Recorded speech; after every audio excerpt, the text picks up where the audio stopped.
Hola a todas, todos, todes, bienvenidos a las unidades 7 y 8 que en conjunto son un poco extensas, pero como tienen muchos temas en común las vamos a tratar juntas.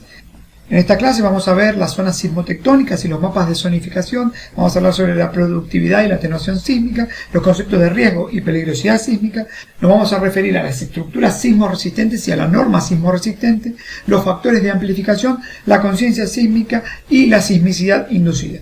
Ante cualquier duda se pueden comunicar conmigo a través de esa dirección de correo electrónico o mejor aún a través de la plataforma Moodle. La sismotectónica es un marco tectónico que combina la sismicidad, la geología y la geofísica y que nos permite estimar o inferir el potencial de riesgo sísmico de una determinada región.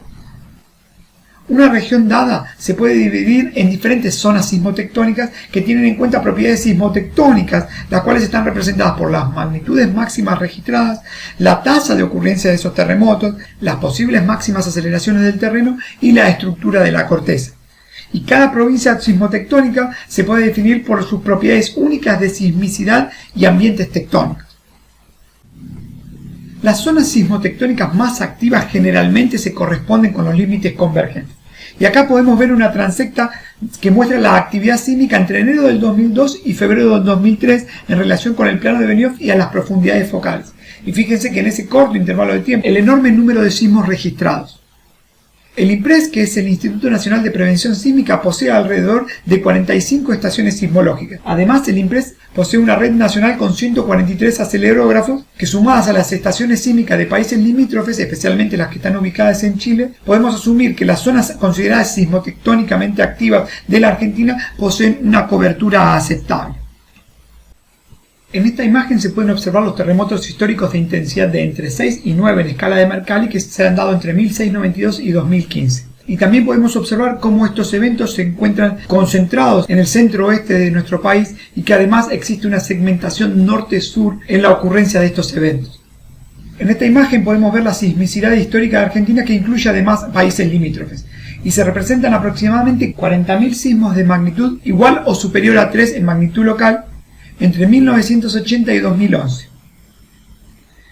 En esta imagen podemos observar la zonificación sísmica de Argentina, donde se señala el nivel de peligrosidad y la máxima aceleración del suelo esperable para la aplicación obligatoria de la norma sismoresistente.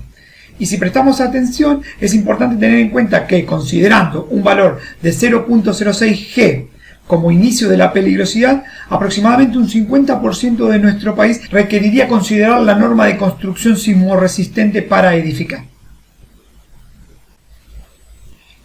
Para la ingeniería sismorresistente, las aceleraciones constituyen el parámetro fundamental para el estudio de los efectos de los sismos sobre las estructuras o sobre las construcciones. El acelerógrafo, como nosotros ya vimos, es un instrumento que permite obtener un gráfico, y ese gráfico se denomina acelerograma, el cual nos muestra la variación de las aceleraciones en un lugar en función del tiempo. A partir de estos registros, es decir, a partir de los acelerogramas, se realiza el análisis de los efectos de los sismos sobre los diferentes tipos de estructuras a fin de poder establecer o determinar un coeficiente sísmico. Y este coeficiente sísmico se emplea para ajustar el cálculo de la sobrecarga sísmica horizontal en la base de las construcciones o los edificios. Lo que hace este coeficiente es vincular la relación entre el período de vibración de la estructura y el período de vibración del terreno. Peligrosidad sísmica. La peligrosidad sísmica es la probabilidad de que ocurra un sismo de determinada magnitud en un intervalo de tiempo determinado y depende del nivel de sismicidad de cada zona. Los mapas de zonificación sísmica individualizan, como ya vimos, zonas con diferentes niveles de peligro sísmico, que para el caso de nuestro país queda dividido en 5 zonas, cada una de ellas con una aceleración máxima esperada. Arribos impulsivos y arribos emergentes de ondas. Cuando interpretamos un sismograma, debe definirse cuál es el tipo de arribo de la fase inicial. Así se identifican en los sismogramas con la simbología I de impulsivo y la E de emergente. Un arribo impulsivo se trata de un pico neto y abrupto para la fase inicial. En cambio, la E, el arribo emergente, es un arribo suave. En la imagen de arriba a la derecha se observa cómo, más allá del ruido sísmico que puede ser detectado por el sismómetro, el arribo de la onda es impulsivo. Rápidamente se reconoce la llegada de la onda. Por lo tanto, si los arribos de los frentes de onda llegan súbitamente y con gran amplitud a la estación, se denominan arribos impulsivos y corresponden generalmente a sismos cercanos. Comienzan con un movimiento grande y empinado que permite distinguirlo claramente del ruido sísmico de fondo. Un arribo emergente se produce gradualmente y su comienzo es poco detectable. Corresponden generalmente a sismos muy lejanos o de baja energía que a veces pueden incluso confundirse con el ruido de fondo. Factores de amplificación de un sismo. Efectos de sitio. Cuando se produce un sismo se libera una gran cantidad de energía de deformación que está almacenada. Esta energía se transmite por el interior de la Tierra en forma de ondas, como nosotros ya sabemos, que generalmente se van atenuando con la distancia a partir del foco y también en el tiempo, obviamente. Sin embargo, cuando las ondas atraviesan determinados tipos de terreno, el movimiento o la señal de entrada al sismograma se ve amplificada o se amplifica notablemente. La presencia de terrenos geotectónicamente blandos, como pueden ser las cenizas o los suelos poco consolidados que están próximos a la superficie, aumentan los daños generados por los sismos. ¿Y esto a qué se debe? Se debe a que se amplifican las ondas sísmicas en un rango de periodos que pueden coincidir con el periodo de vibración de las estructuras. La respuesta y la magnitud de esa amplificación de la señal están controladas principalmente por tres cosas: las propiedades geotectónicas de los materiales geológicos, especialmente sus características dinámicas, el espesor de las capas y la profundidad a la que se encuentra el sustrato rocoso. El comportamiento del suelo al incidir una onda de superficie no solo puede producir el aumento de la amplitud de las ondas, sino que también puede prolongar la duración de la sacudida y modificar el contenido de frecuencias. Cuando la frecuencia externa es igual a alguna de las frecuencias características del sistema, la amplitud resultante puede ser tan grande que hace colapsar la construcción. En este caso se dice que la fuerza externa ha entrado en resonancia con el sistema y allí la amplitud de oscilación es muy grande.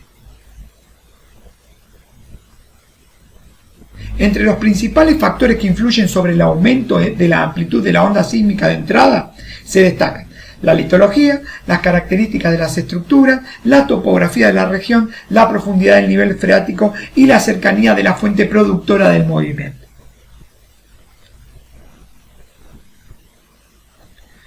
En función del comportamiento frente a la llegada de la onda, los ambientes se pueden clasificar o dividir. En ambientes de vibración mínima, que son aquellas zonas donde existen rocas duras y compactas como las calizas, las dolomías, los granitos y algunas rocas volcánicas. En ambientes de vibración leve, donde se caracteriza por la presencia de rocas semiduras. En ambientes de vibración leve con características de rocas semiduras y rocas blandas compactas. Y en ambientes de vibración incrementada, caracterizados por rocas blandas y suelos no compactos y una capa freática cercana a la superficie. Uno de los casos más famosos de efectos de sitio lo constituyó el terremoto de México de septiembre del 85. Este terremoto fue el más mortífero y destructivo que se haya registrado en la historia de México. El epicentro se localizó en las costas de Michoacán y correspondió a un sismo de interplaca entre las placas de Coco y Norteamericana, presentando una magnitud de momento de 8.1 y un hipocentro de 18 kilómetros. Su duración fue de aproximadamente 4 minutos, de los cuales 1 minuto y medio más o menos correspondieron a la etapa de mayor movimiento. La intensidad en superficie directamente sobre la zona de ruptura alcanzó el 9 en escala de Mercalli modificada. A pesar de la distancia, o sea, de la gran distancia focal, que había más o menos 400 kilómetros de la ciudad hasta el foco, que tendería a atenuar fuertemente las vibraciones, los efectos de sitio en la ciudad amplificaron dramáticamente las ondas, principalmente en ciertos rangos estrechos de frecuencia de vibración. Este evento generó un costo en vidas humanas de 20.000 personas y destruyó 2.831 inmuebles. ¿Y de qué manera un sismo de magnitud de 8.1, una magnitud de momento de 8.1, con un epicentro a 370 kilómetros, pudo haber desarrollado una intensidad de 9 en Mercalli modificada? Bueno, la respuesta a esto está en la estratigrafía sobre la cual está fundada la Ciudad de México.